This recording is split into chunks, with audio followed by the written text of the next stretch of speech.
ओम नमः शिवाय। मैं हूं एस्ट्रोलॉजर के एम सिन्हा और मैं अपने यूट्यूब चैनल पर आप सभी का हार्दिक स्वागत करता हूं। देखिए, वार्षिक राशिफल की बात करेंगे और आज के एपिसोड में हम समझेंगे वर्ष 2023 तुला लगन वाले जातकों के लिए यानी लिब्रा एसेंडेंट वाले जातकों के लिए कैसा बीतने वाला है। इस वर्षफल का जो आधार बनाया गया लगन के आधार पर है और लगन के रिस्पेक्ट में जैसे जैसे प्लैनेटरी पोजीशन चेंज होगा उसका आप पर क्या प्रभाव पड़ेगा इसको हम समझेंगे। वीडियो में आप जरूर ये समझ पाइएगा कि इस साल आपका फाइनेंस कैसा रहेगा, यात्राएं कितनी होंगी, धन की स्थिति कैसी रहने वाली है, स्वास्थ्य जो सबसे इंपॉर्टेंट है, सबसे पहला पार्टी स्वास्थ्य से स्टार्ट किया जाएगा। प्रेम प्रसंग, शिक्षा और प्रतियोगी परीक्षाएं, शेयर सट्टा लॉटरी यानी भाग्य का सहयोग, इन सभी चीज़ों को इस वीडियो में आप समझ पाएंगे।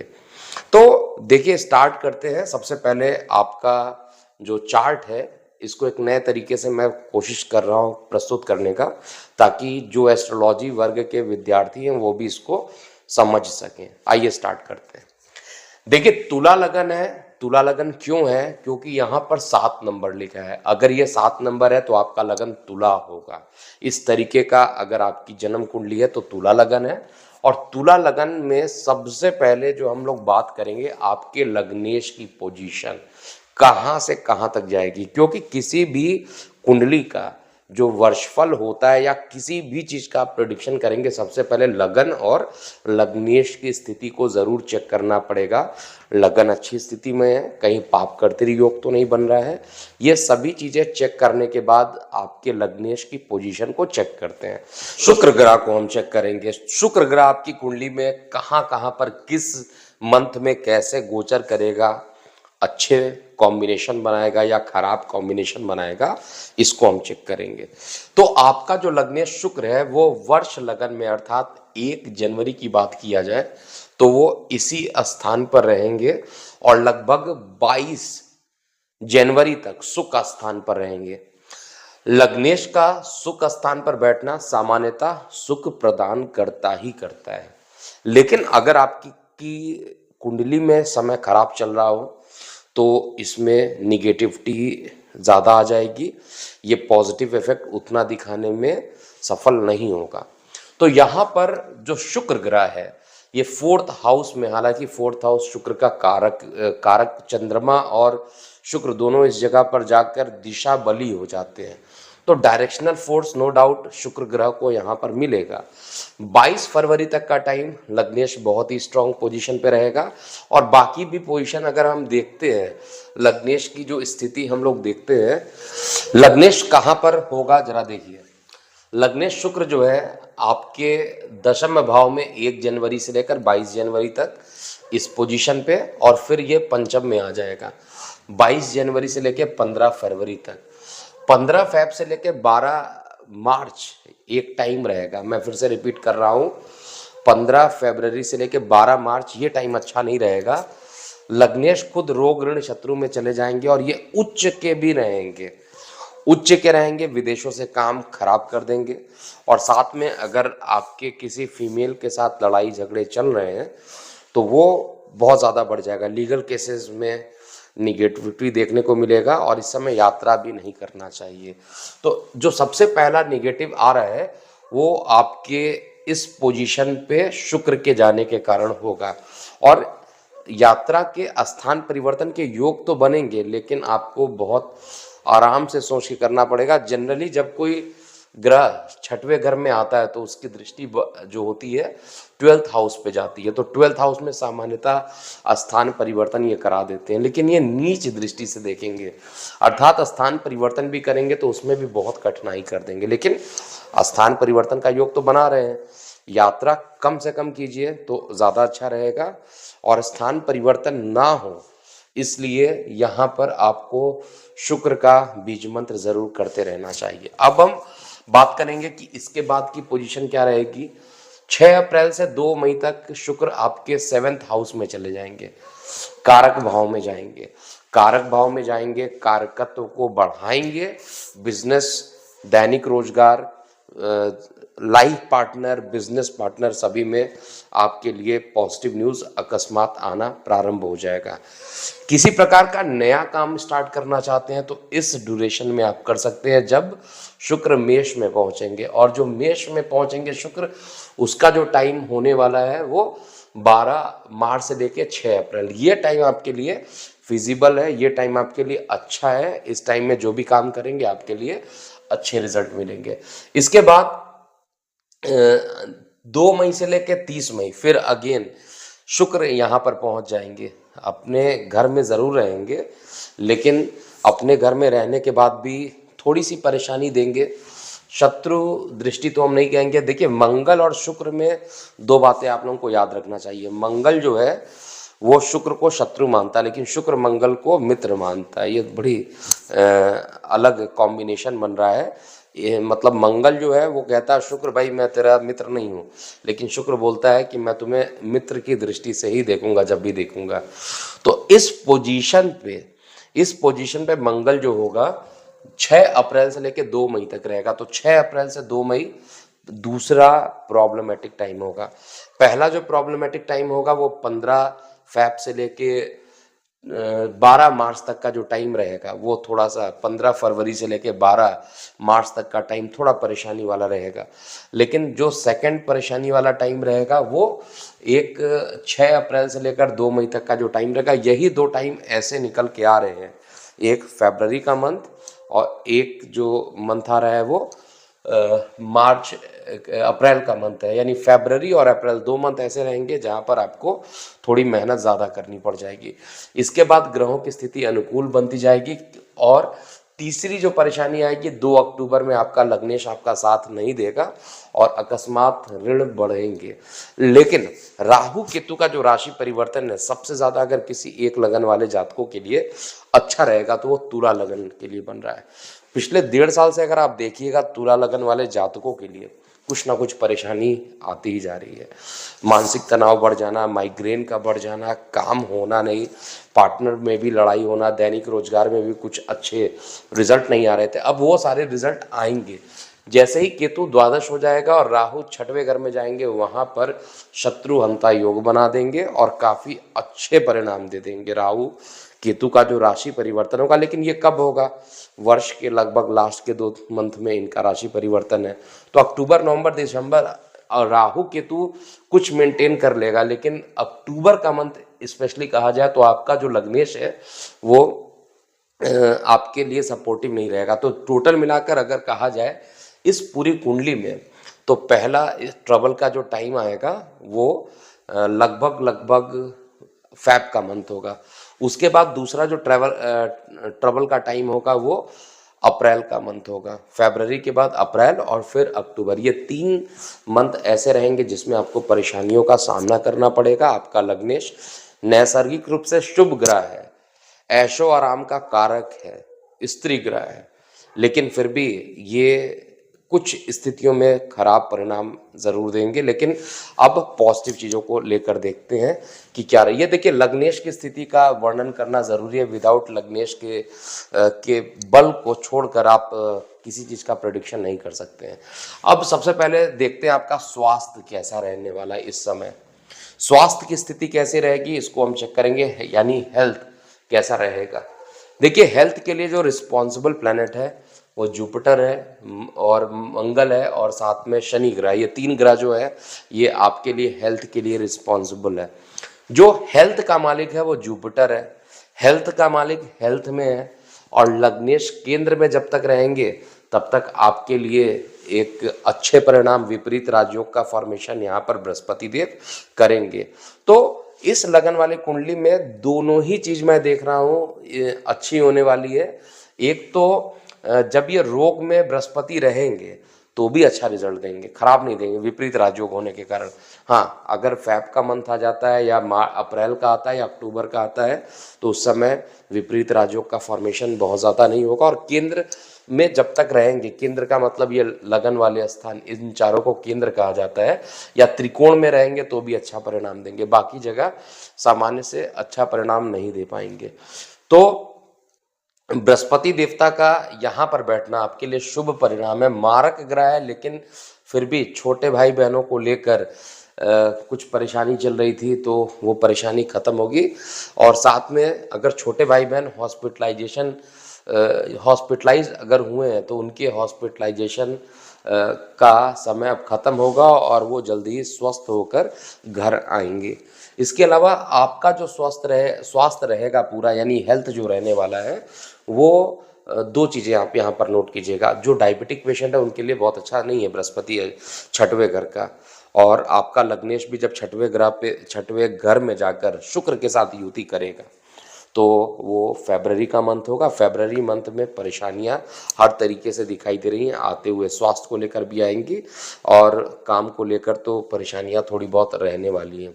लेकिन उसके बाद जब बृहस्पति देव का राशि परिवर्तन हो जाएगा, तो बृहस्पति देव का राशि परिवर्तन होना 7th हाउस में, हालांकि विवाह के लिए तो बड़ी अच्छा नहीं, जिनके विवाह नहीं हो रहे थे उनमें अभी और बृहस्पति देव सप्तमस्त होकर बहुत अच्छा परिणाम नहीं देंगे। लेकिन फिर भी शनि देव का जो राशि, और शनि देव जो है 17 जनवरी तक इसी भाव में रहेंगे, सुख भाव में रहेंगे, अत्यंत योग कारक हैं, तो सुख प्रदान करेंगे।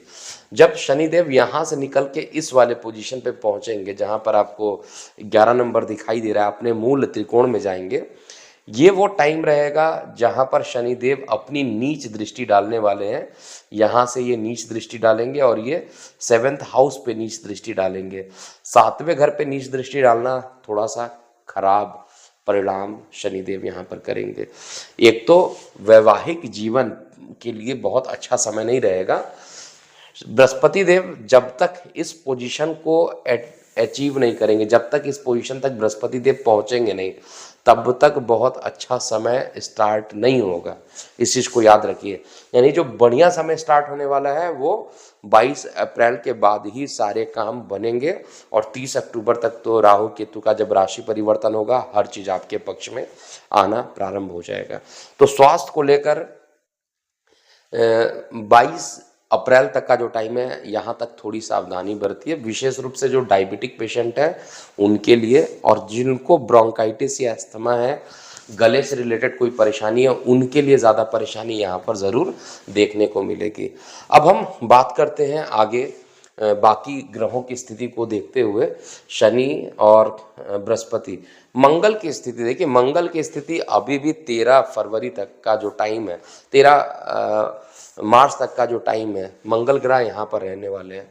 अष्टम का जो मंगल है वो धन तो आपको दे देगा, इसमें कोई डाउट नहीं है, धन मिल जाएगा।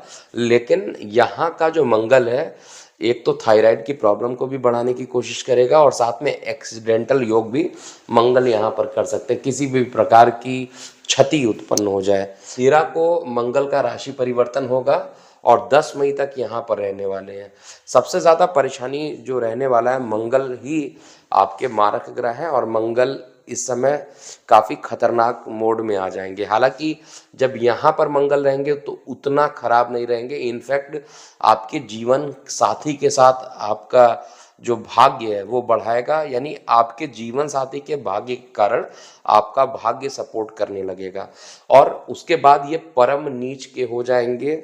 परम नीच के होने के बाद भी, ये परम नीच राशि में जाने के बाद भी मंगल जो है वो नीच नहीं माने जाते हैं, क्योंकि चंद्रमा हमेशा इसका नीच भंग राजयोग करते रहते हैं। लेकिन कार्य व्यवसाय को लेकर कुछ कठिनाइयाँ यहाँ पर प्रस्तुत करेंगे। लेकिन हेल्थ को लेकर मुझे जो दिक्कत दिखाई दे रही है वो केवल जनवरी, फरवरी और मार्च, ये 3 मंथ हेल्थ को लेकर कुछ ना कुछ परेशानियाँ रहेगी।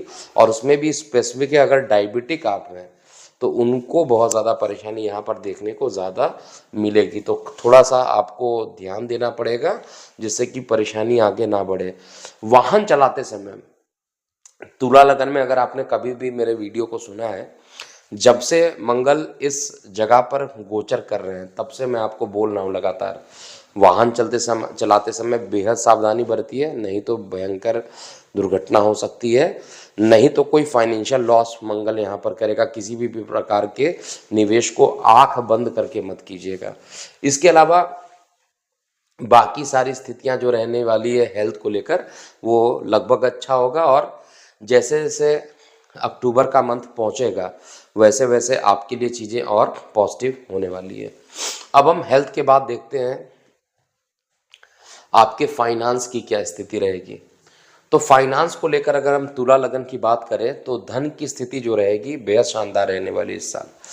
धन को लेकर बहुत ज़्यादा कोई परेशानी यहाँ पर नहीं दिख रहा है। धन का जो मालिक है मंगल है और खुद भाग्य में पहुँचेगा, तो इनफैक्ट धन को लेकर भाग्य का सपोर्ट आपको मिलेगा, परिवार का सपोर्ट मिलेगा, मित्र रिश्तेदारों का सपोर्ट मिलेगा। तो ये जो रहेगा फरवरी मार्च से आप मान लीजिए 13 मार्च से लेकर लगभग 10 मई तक का जो टाइम रहेगा फाइनेंशियल डिसीजन लेने के लिए सबसे बढ़िया रहेगा। इस समय अगर किसी प्रकार का फाइनेंशियल डिसीजन लेते हैं तो आपके लिए बहुत ही शानदार रिजल्ट यहाँ पर मिलेगा।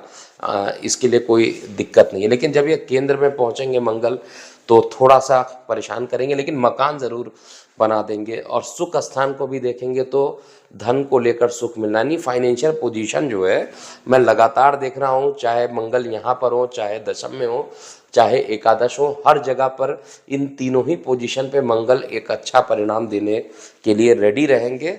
इनफैक्ट ये जो पोजीशन होगा इसमें मकान भी बनाने का या नई वाहन खरीदना चाहते हैं, भूमि लेना चाहते हैं, उन सभी चीज़ के लिए भी अच्छे परिणाम दे देंगे। भले ही ये नीच के रहेंगे लेकिन फिर भी ये अच्छा परिणाम देंगे।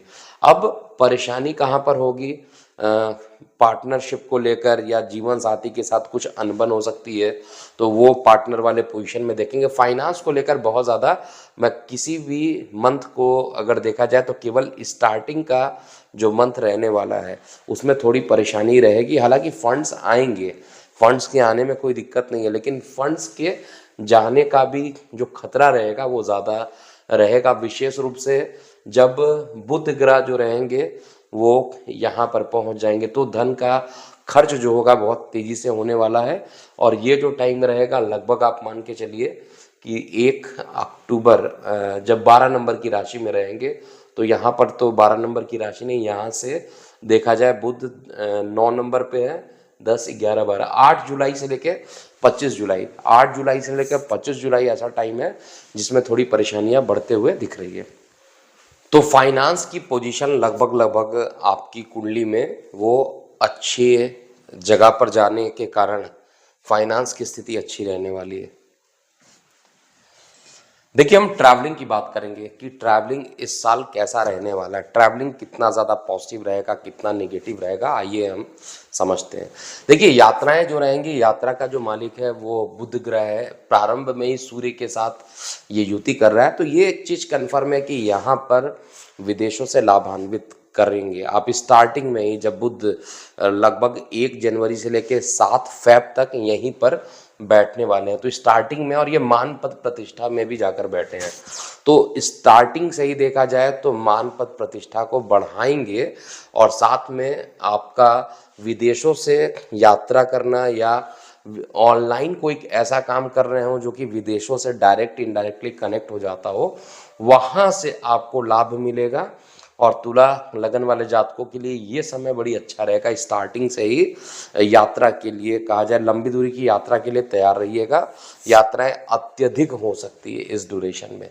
उसके बाद बुध का राशि परिवर्तन होकर इस पोजीशन पर जाएंगे तो भी अच्छा, और बुध फिर यहाँ पर जाएंगे तो भी अच्छा रहेगा। बुध का जो राशि परिवर्तन होगा वो बृहस्पति के साथ जब ये बैठेंगे तो इनका नीच भंग राजयोग बनेगा। यहाँ पर स्किन से संबंधित किसी प्रकार की सेंसिटिविटी देखने को ज़रूर मिल सकती है, लेकिन ओवरऑल जो प्रभाव रहेगा बृहस्पति का वो यहाँ पर अच्छा ही रहने वाला है, ये खराब प्रभाव नहीं देंगे।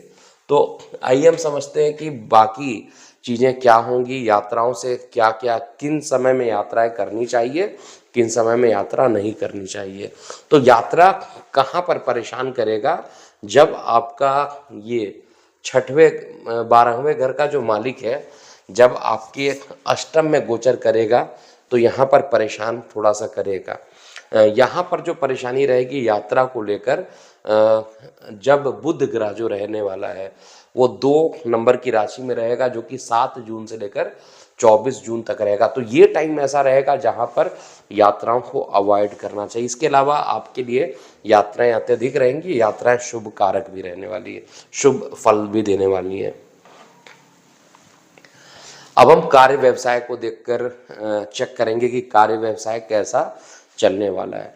तो कार्य व्यवसाय के लिए अगर आप देखिएगा तो कार्य व्यवसाय का मालिक हालांकि चंद्रमा है वो प्रतिदिन मूव करता रहता है, इसलिए आप यहाँ पर चंद्रमा के गोचर को काउंट नहीं कर सकते। प्रत्येक दिन इनका नक्षत्र परिवर्तन होता रहता है, इसलिए केवल हम दशम भाव के कारक को देखेंगे। दशम भाव का जो कारक है एक तो शनि होता है, एक बृहस्पति होता है।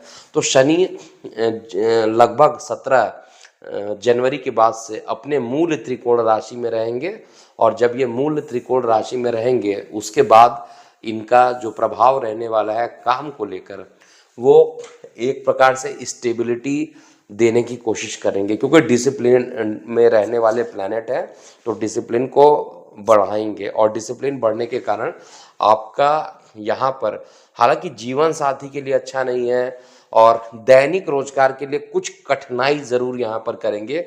जब बृहस्पति देव 22 अप्रैल को आ जाएंगे तब ये अच्छा देंगे।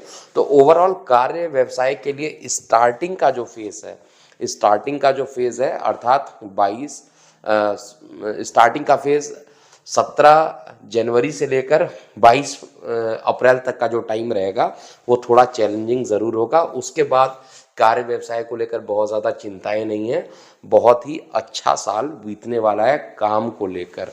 इवन जो लोग फ्लूइड रिलेटेड काम करते हैं या ऐसा काम जो शनि से भी रिलेटेड हो और फ्लूइड भी हो, जैसे डीजल का, पेट्रोल पंप का जो लोग काम करते हैं और तुला लगन से रिलेटेड है, या किसी प्रकार के परफ्यूम का काम करते हैं जो कि फ्लूइड भी और शुक्र से रिलेटेड है, ऐसे लोगों के लिए बहुत ही अच्छा समय ये पूरा साल बीतने वाला है। बाकी लोगों के लिए जो लोग डॉक्टरी से रिलेटेड काम करते हैं उनके लिए भी समय ये अच्छा रहेगा।